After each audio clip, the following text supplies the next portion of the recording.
Optimism continues in Cincinnati for Joe Burrow's deal to get done before game day, and game day is here.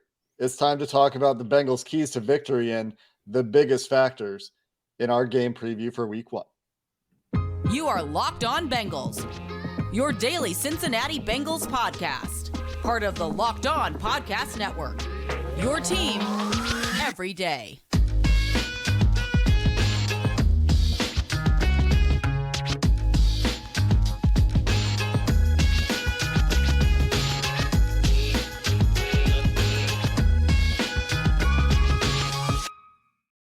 Bengals fans, and welcome to another episode of the Locked On Bengals podcast. I'm your host, Jake Lisco. He's your host, James Rapine. We're part of the Locked On Podcast Network here on Locked On Bengals, and you can subscribe to this show on YouTube or anywhere you get your podcasts, and that makes it easy for you to join that first listen club with all of the other folks that make us their first listen of the day, and to become an everydayer and not miss an episode of the Locked On Bengals podcast. So we've got you ready to go here for week one of the NFL season. And of course, before we can even talk about the week one game, we have to talk about Joe Burrow as of the time of recording, 3:20 p.m., still unsigned on Thursday afternoon heading into week one, but optimism reigns that will happen before game day. We'll talk about that in this episode, brought to you, by the way, by PrizePicks, the easiest and most exciting way to play daily fantasy sports. Go to prizepicks.com/LockedOnNFL and use promo code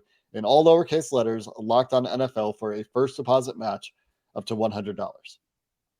James, let's get the Joe Burrow contract update done here first. He spoke to the media on Wednesday, talked a little bit about that yesterday, didn't have time to go into a ton of depth there. He does not seem concerned about this deal getting done, nearly to the degree that fans are waiting for this deal to get done, but reports continuing to indicate optimism. And I believe that everyone that has checked on this has heard optimism. What have you heard? Well, as long as any crickets, there are no crickets that get in the way, and there's no crickets that get in the way, Jake. I think that one, yes, we'll have time to talk about Bengals Browns today. Two, Joe Burrow contract. I expect it to be done and us to have some kind of emergency episode between now and when they leave on Saturday afternoon. I'm confident in saying that. Could something hang it up and it not happen? Sure, it's possible. It's like anything else with negotiations and everything that goes into it. But there isn't. I haven't talked to anybody, and not that everybody's talking about it that that's in the know, but the people that you would think would know something, everybody's optimistic. Everyone expects it to get done. Ian Rappaport on Thursday echoing those same sentiments. So when you're hearing it locally and then it's the same vibe nationally, and you start to talk to people around the league, everyone kind of assumes it's going to get done. Now, does that mean it needs to get done? And I'm not telling fans not to worry at all, because until it's done, it's not. At the same time, the general feel is that it's going to get done. And by the way, that makes sense, because out of everything that Joe Burrow said on Wednesday, clearly we know that the Bengals value him. Mike Brown calling him the heart of the organization when he talked on July 25th, I believe it was, right before training camp started. And the other day, Joe Burrow saying he wants to be here his entire career. If both sides want to get a deal done, and yes, Sunday is that imaginary deadline, and really I think it's flying to Cleveland is that imaginary deadline, then I expect it to get done. So hopefully it does. Hopefully we're reacting to a deal.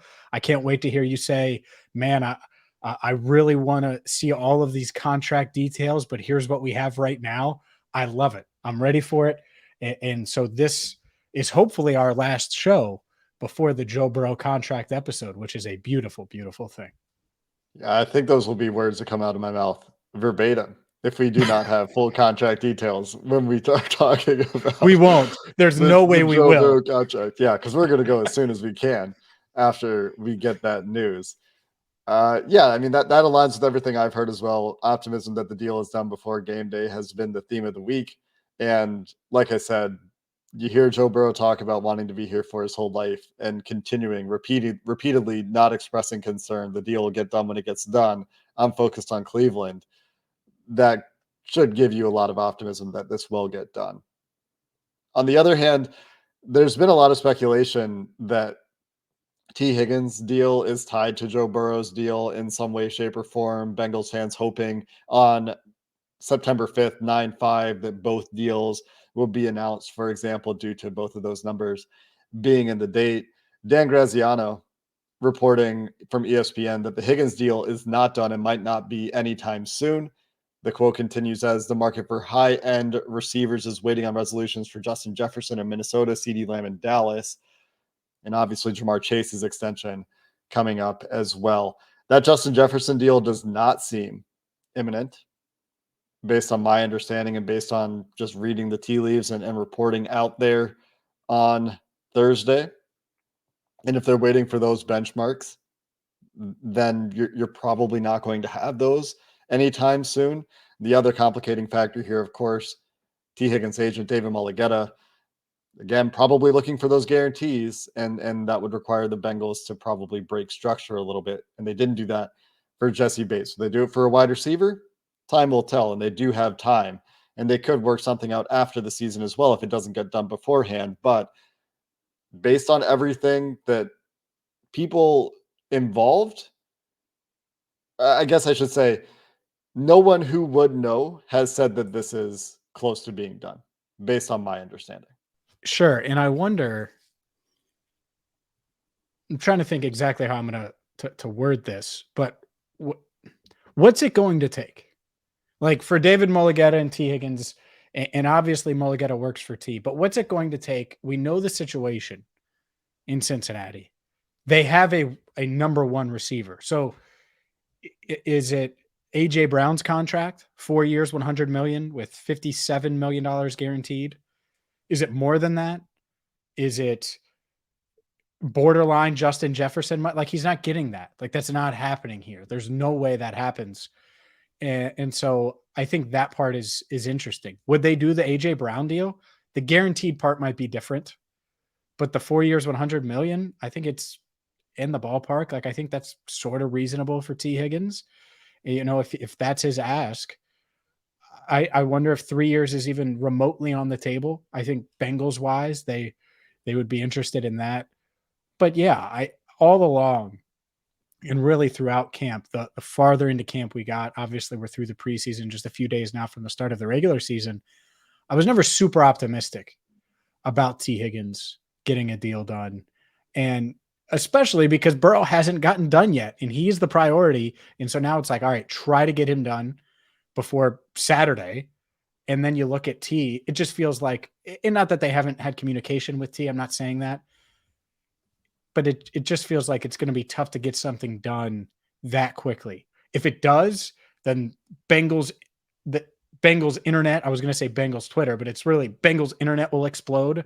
We will have bonus episodes. It would be crazy. I just don't foresee both getting done. Certainly not before Sunday.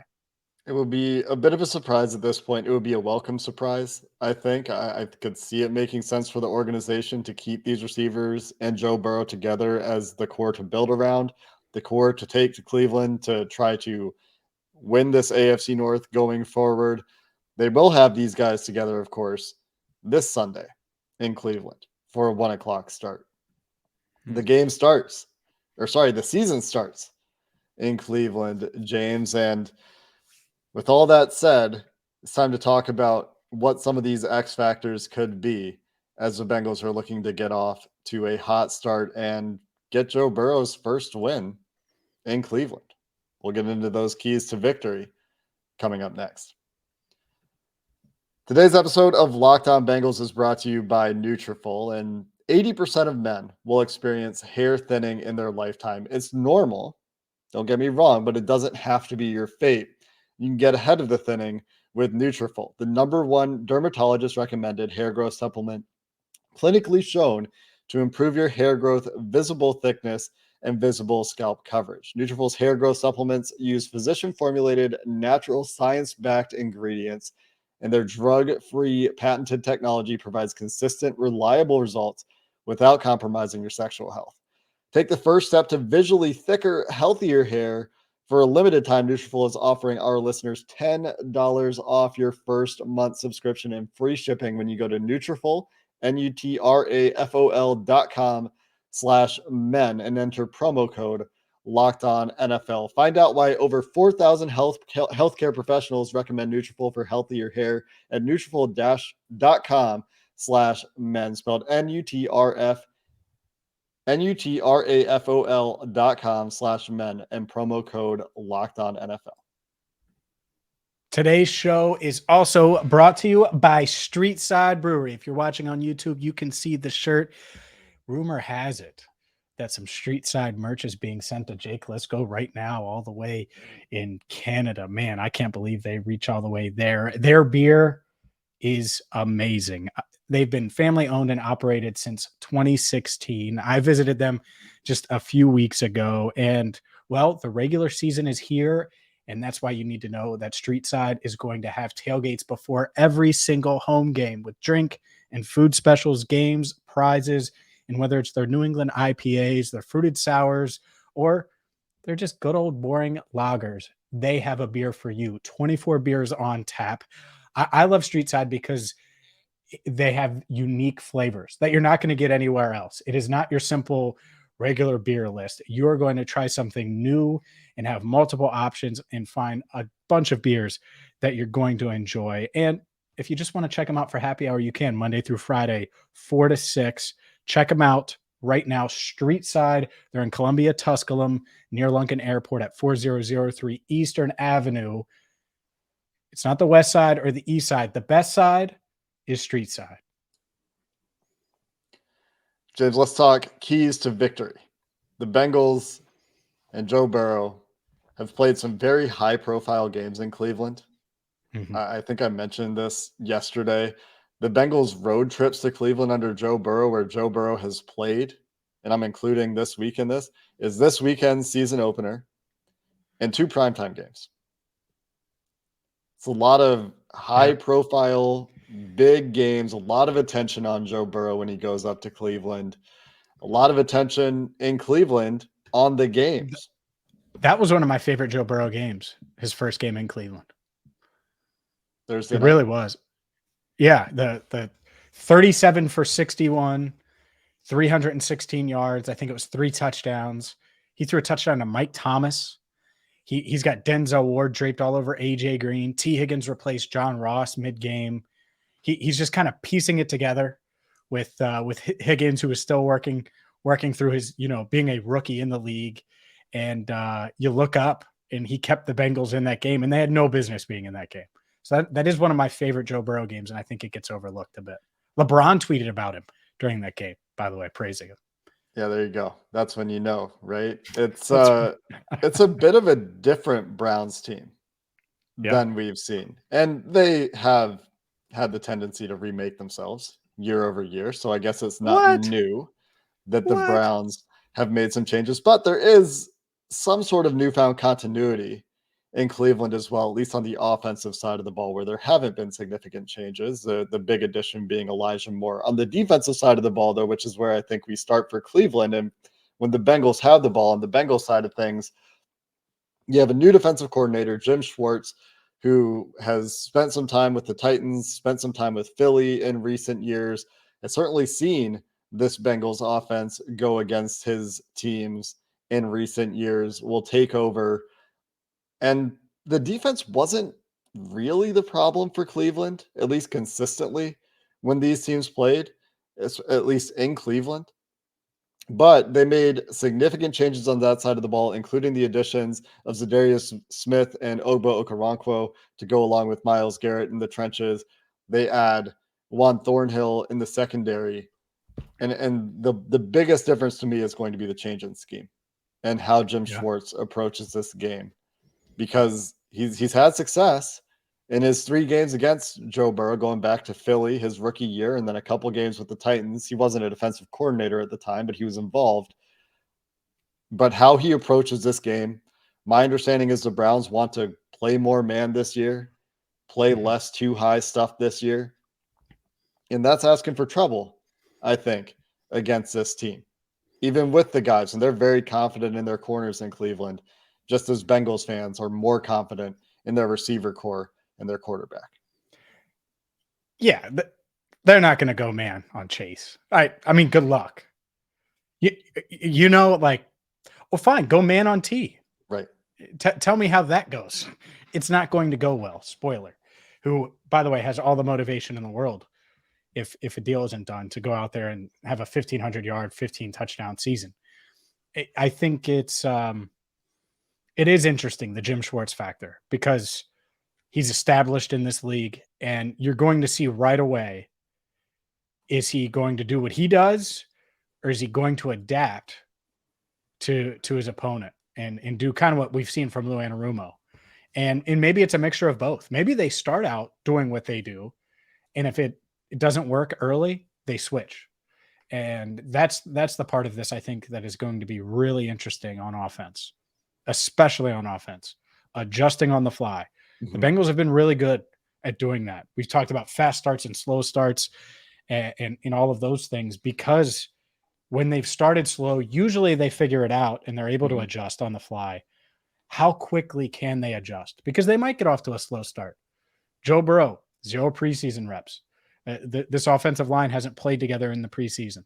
And I agree with it. I still think it's the right decision.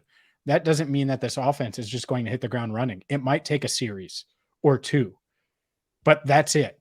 You can't let it take longer than that. You have to figure it out quickly. And by drive 2, certainly by drive 3, it needs to be in gear, especially if you didn't do much on the first series or 2 of the game. Ideally, that would be a great way to do it, is Schwartz comes out man-to-man. You're able to beat him at his own game. He switches up. We'll see if they go that route. But yeah, I would be shocked. I don't know anyone that can guard Jamar Chase one-on-one. Like, just one-on-one straight up, good luck. You might get him on a couple reps, but you're not going to get him all game long. And he's going to beat you deep. And that's the last thing the Browns want. Yeah, I think that's the interesting thing. If the Browns try to play middle of field closed and try to play a lot of cover 3, a lot of cover 1, try to rob with Grant Delpit and try to just play single high. It's a reunion, by the way, with Delpit. Sure. I mean, that's happened before. I know. What's the reunion? The LSU reunion? Yeah. Yeah. Yeah, I know it's happened before. I mean, look, it hasn't happened. It happened last year. It was the first. I guess he's been hurt, right? Yeah, he was hurt. He was hurt in 2020 when he got drafted. Yeah. Last year, I think he was on the field, but this year the Browns' defense is actually supposed to be kind of good. Supposed to be. I think the strength there is the defensive line, though, right? Like, Myles Garrett has caused massive problems for the Bengals in his time in Cleveland. I assume that they're going to move him to Jonah Williams' side of the field, because I think they feel like Myles Garrett has the edge in that contest and has had the edge in that contest throughout his career. But with Would you keep him Smith, there? Would you keep him there exclusively, or would you flip him? I mean, if it's working, I would keep him there. I would move him to the matchup that looks favorable. And if that's working for him, then I wouldn't move him. If it's not working and Jonah balls out, great. Move him around and try to figure something out. The Bengals are going to have a plan to help on Garrett, I think, regardless of where he aligns. But the issue there, and what makes that more challenging this year, is the addition of Ogba Okoronkwo and Za'Darius Smith and Dalvin Tomlinson. There's 4 dudes that they'll put on the field together. I think Dalvin Tomlinson stays on the field in pass rushing situations. They'll kick Za'Darius Smith inside, but you have to block all 4 of them, and they're all accomplished pass rushers.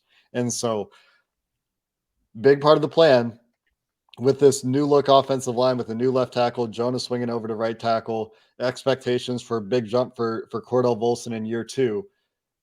A lot of this always comes down to protecting Joe Burrow and winning in the trenches.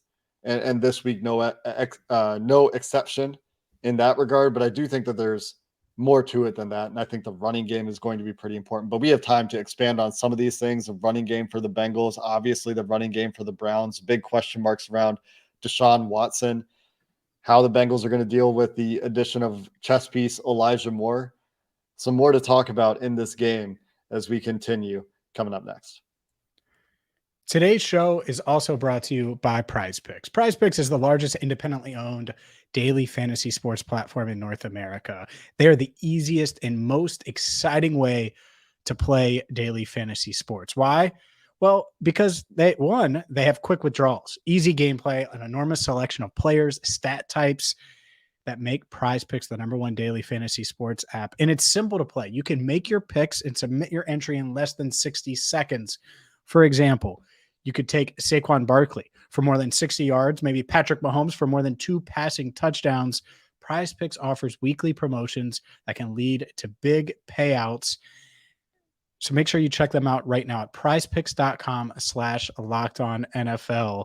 And they also offer Apple Pay for quick and easy deposits into your account this football season. So again, prizepicks.com/lockedonnfl and use code lockedonnfl for a first deposit match up to $100. prizepicks.com/lockedonnfl, promo code lockedonnfl for a first deposit match up to $100.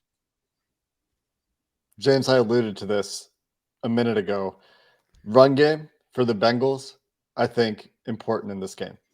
You can even go read the great piece Paul Dehner just put out. He talked to Zach Taylor and Brian Callahan quite a bit about their fourth quarter lack of touchdowns in playoff games. And one of the factors that Callahan mentioned is what happens when we get in 3rd and 8. It's not good for us. Big part of avoiding 3rd and 8, as much as this is a pass first team and you want to lean on Joe Burrow, is going to be early down rushing efficiency. And with Joe Mixon, the comfort in the shotgun run game, they've had Joe Mixon and this offensive line together for all of training camp. So hopefully the run game this year can hit the ground running. Pardon the I hate it. I could feel you going there. And I'm like, oh no. Look, it needs to be what this Bengals run game needs to be most weeks is efficient with the occasional explosive. And they need to be a threat to break off a big one. And hopefully that starts this week. And whether it's Joe Mixon or Chase Brown, and I think those will be the 2 primary backs. Maybe I'm dead wrong. Travion Williams is certainly the other one in the mix. But from a running standpoint, I think if Brown's active, he's going to get carries. And so you need Mixon to be better than he was last year. There's no doubt about that. Running the football, he's got to average over 4 yards a carry. Revamped offensive line. I feel really good about these guys running behind Cordell Volson and Orlando Brown Jr. And you mentioned it, like running at Myles Garrett or running at this Browns defensive front. Try that. Try these linebackers. Make them deal with that and have to think about it. Because the reason this has been such a tough matchup, they can get after Burrow and they can guard your receivers. And Denzel Ward, I expect him to play, is going to be, I think, the best cornerback on the field. And that's no disrespect to Chidobe Awuzie, who I have high expectations for this season. It's just Denzel Ward's that dude. And so when you have to deal with that, what's one way to combat that? Run. Make Denzel Ward tackle, right?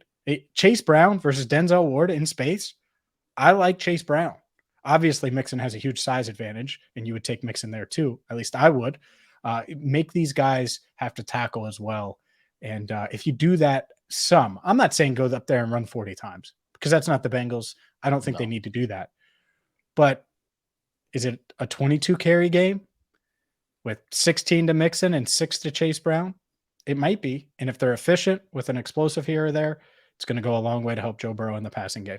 I think the RPO game, another big factor in trying to keep that Cleveland defense from pinning its ears back. Make them think, like you said, make the linebackers think, make the front four think, make them evaluate, is this a run? Is this a pass?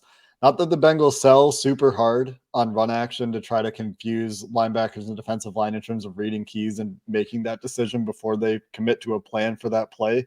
But I do think that's another factor in this game. They might have a bunch of run plays called that have passing options built into them and let Joe Burrow go out there and make the best decision for you. The key is just staying ahead of the chains. You don't want to get into 3rd and long in this game and let that Cleveland pass rush pin its ears back, because I do think that's a big factor in terms of game script. We're finally getting to the other side of the ball. Cleveland offense, Bengals defense. A couple matchups that are obvious to circle. You talk about Nick Chubb in this running game. I don't know how much needs to be said about it, but in the trenches in particular, I'm excited for the Trey Hendrickson, Jedrick Wills matchup. I think that is a place where the Bengals have an edge. always really fun to see DJ Reader go up against Wyatt Teller and Joel Bitonio, and even Ethan Posich, the Browns center. They have a great interior trio. Those are going to be fun. I like Sam Hubbard in run defense in this game, regardless of what happens with the Browns in the trenches. Always a great matchup going against this Browns running game. This is the DJ Reader game. Mm-hmm. This is hey man, neutralize the force. Neutralize the guy that in my eyes is the best pure running back in the league. I think he's just now when you include pass game and all that stuff, but I mean, as a runner, he's the best running back in the league. He's just so talented. He's tough to tackle, strong, speed, smart, all of those things. So Nick Chubb, he's a pain. And so if you can contain him and put pressure on a guy that hasn't played well, quality football in multiple years, it's exactly what you want to do. And here's why. Here's why the fast start element this week is unique. Because if even if you don't score, if Deshaun Watson goes 3 and out a couple of times and he has a rough incomplete, you're not letting Chubb get the crowd involved. Well, that pressure is going to feel like I can already envision it happening. And the pressure from Cleveland Browns fans coming down on Deshaun Watson, this guy who signed the NBA max deal, like his agent said, is he's going to feel it. So that's what you want to do is take Chubb out of the game or limit him. He's hard to take out. Limit him, make Watson beat you, and try to make him uncomfortable. And I think they can do that. Now, could there be some wrinkles? Will they do some quick game, some play action, all of those things? I think so. And so that's what's interesting here is you have Elijah Moore. Obviously, we know about Amari Cooper. I like their weapons. David Njoku, they have decent guys. And so how does Deshaun Watson utilize the weapons around him? I think that's a big one. And it sounds like Cleveland's been trying to shape their offense more to what they believe Deshaun Watson's strengths are in the passing game. So that will probably look a little bit different this year. Wouldn't be shocking to see a lot more 11 personnel from the Browns to get all 3 of those receivers on the field with David Njoku. That might be an adjustment. But remember, when these teams played, when Deshaun Watson was in the game last year, Nick Chubb was held to 34 yards on 2.5 yards per attempt. Yeah. So that was the key. DJ Reader game. As you said, he showed up in a huge way for this team. And I think if you limit that factor of the Browns, then it comes down to, okay, is Deshaun Watson going to be a halfway decent quarterback? We did not see that last year. We saw a poor quarterback.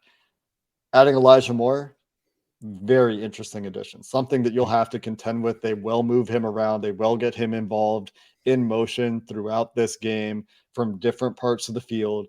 That will be a headache. It will be something this defense will have to track and adjust to.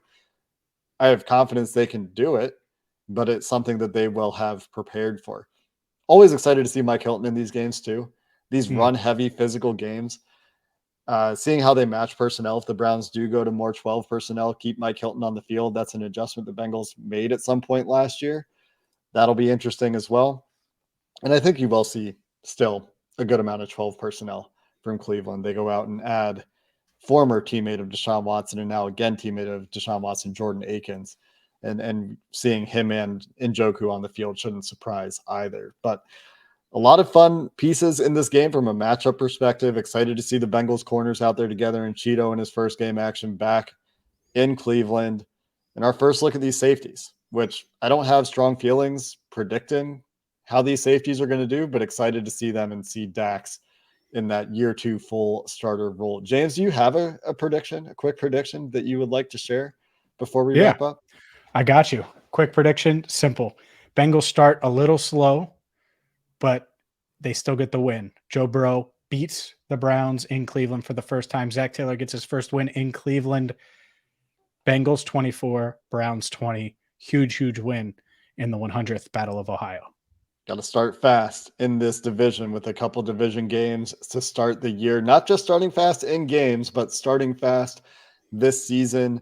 hopefully Joe Burrow with that calf is able to get off to a strong start as well. We'll have you covered if and when that Joe Burrow extension occurs and after the game on Sunday here on Locked On Bengals with our instant reaction and quick thoughts and analysis after the game on Sunday. So until next time, whether that's later today or Friday or Saturday, thanks for watching this episode of the Locked On Bengals podcast. Hoo day, and have a good one.